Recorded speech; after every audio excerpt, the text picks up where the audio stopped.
薇琪是一名小学4年级的学生，家人平时对她非常保护，以前从来没有单独外出过。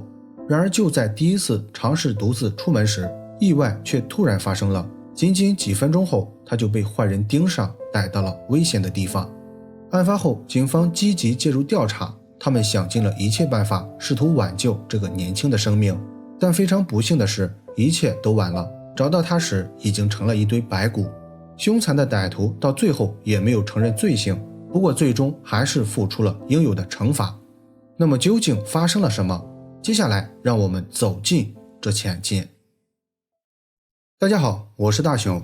今天分享的案例发生在美国亚利桑那州图森市，这里位于亚利桑那州东南部，距离美墨边境以北97公里，常住人口大约54万人，是该州第2大城市皮马县的县府。主人公威奇·里恩出生于1976年2月2日，案发时年仅8岁。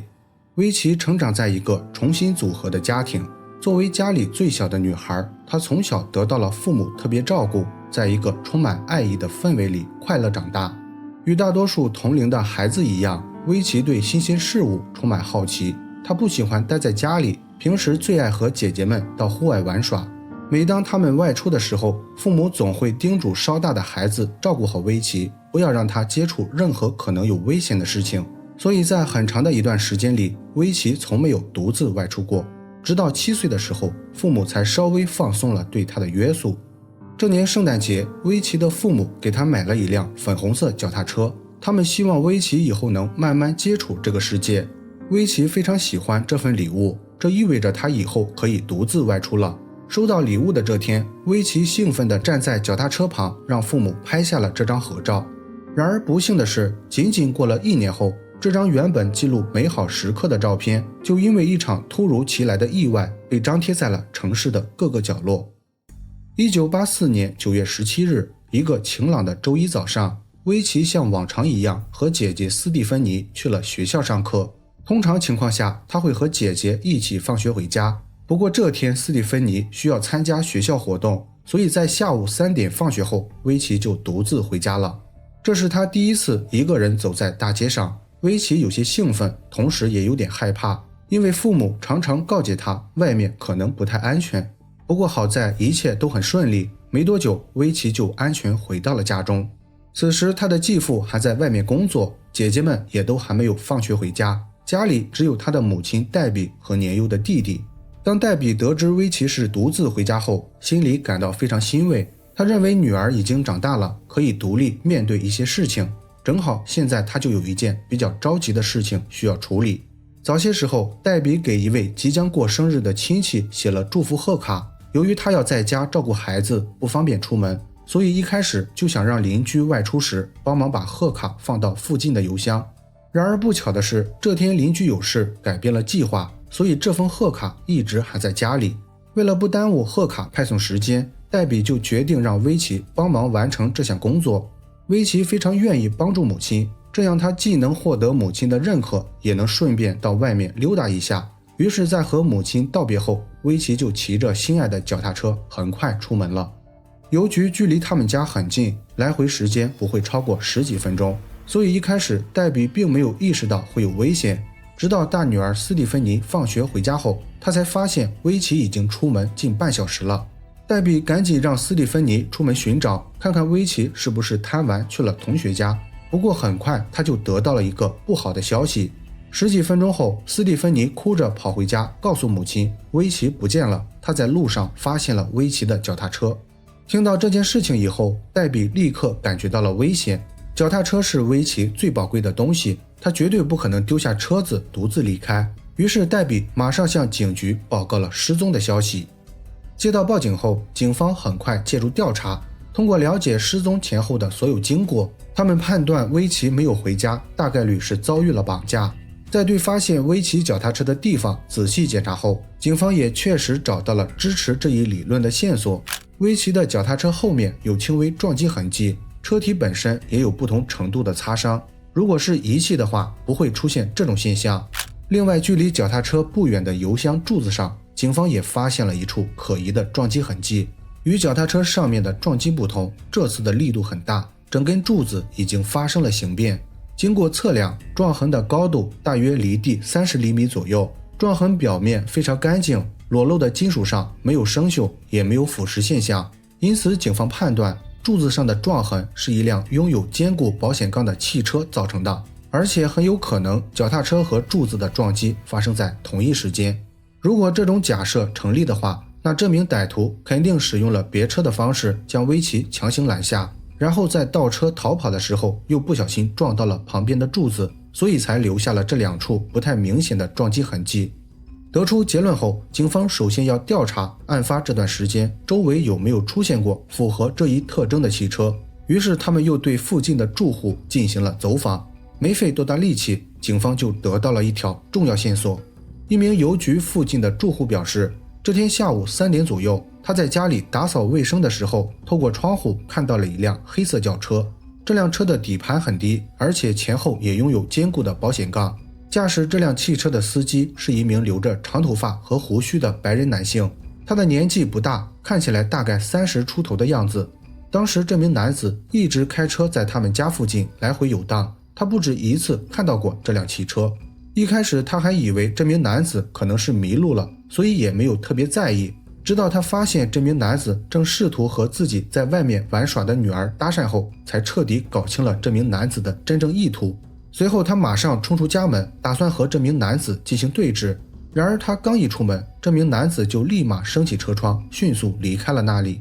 由于这名男子逃得很快，加上当时他正在气头上，所以也就没有记下这辆车的车牌信息。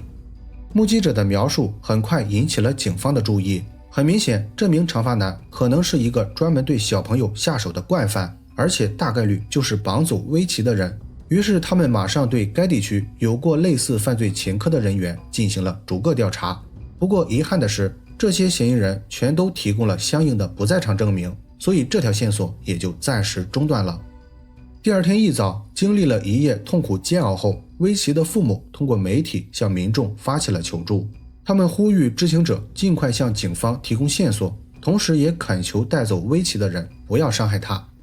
My faith in God that He's watching over her and He's protecting her and that He is going to bring her home to us. I really believe that she's still alive. 这则新闻一经报道，很快引起了当地人的关注。没多久，警方就接到了大量举报电话，其中最有价值的线索来自薇琪的体育老师山姆。山姆告诉警方，案发这天下午，他在操场带着同学们活动的时候，也看到了这辆可疑汽车。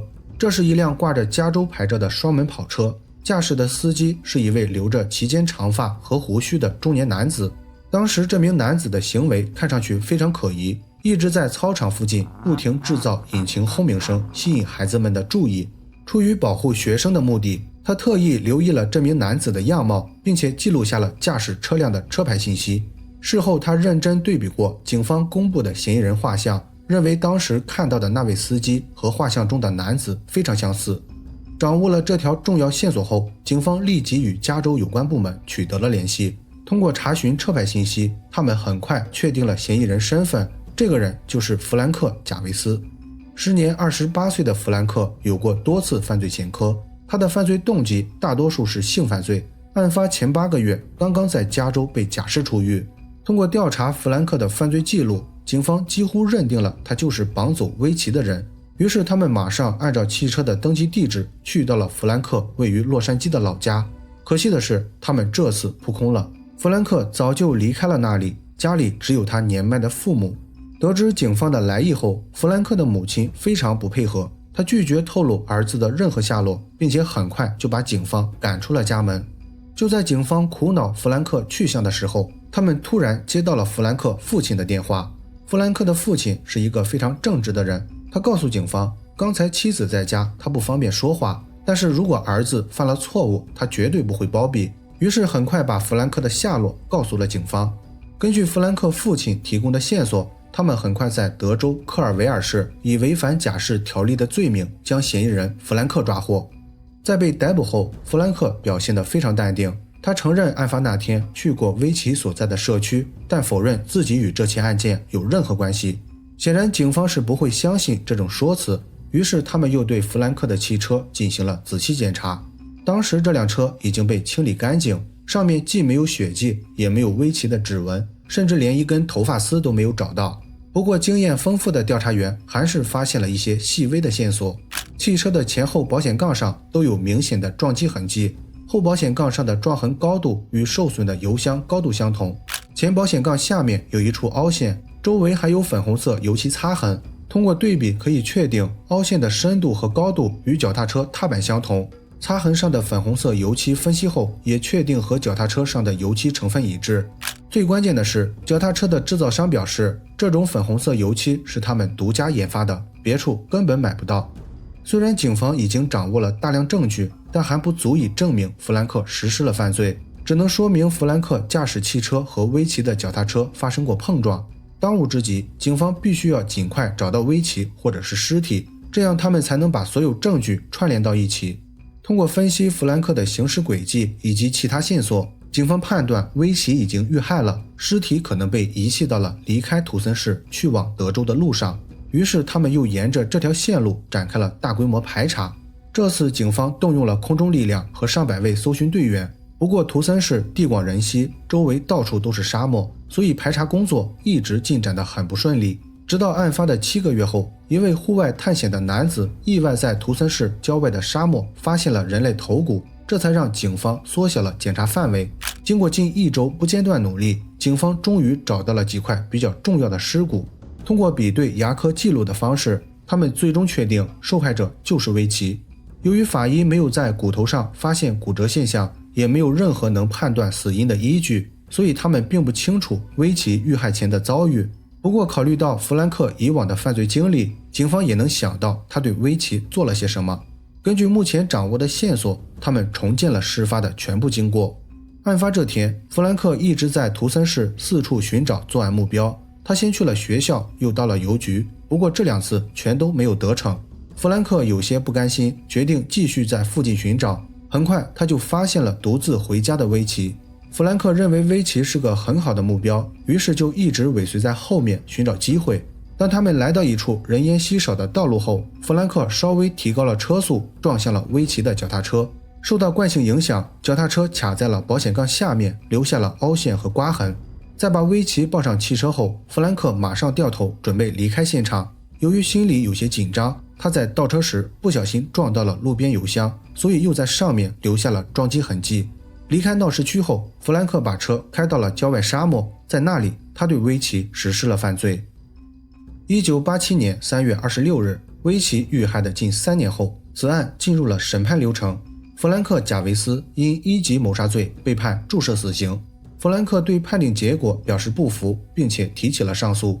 接下来的几年里，弗兰克用尽了所有上诉机会，但都没有改变任何结果。最终他的死刑执行时间定在了2022年6月8日。这天，威奇的父母准时前往了执行室，观看了执行的全部经过。10点16分，弗兰克结束了罪恶的一生。好了，本期案件分享到这里也就结束了。如果你喜欢我的节目，请帮我点赞加关注，非常感谢大家的支持。我是大熊，下期见。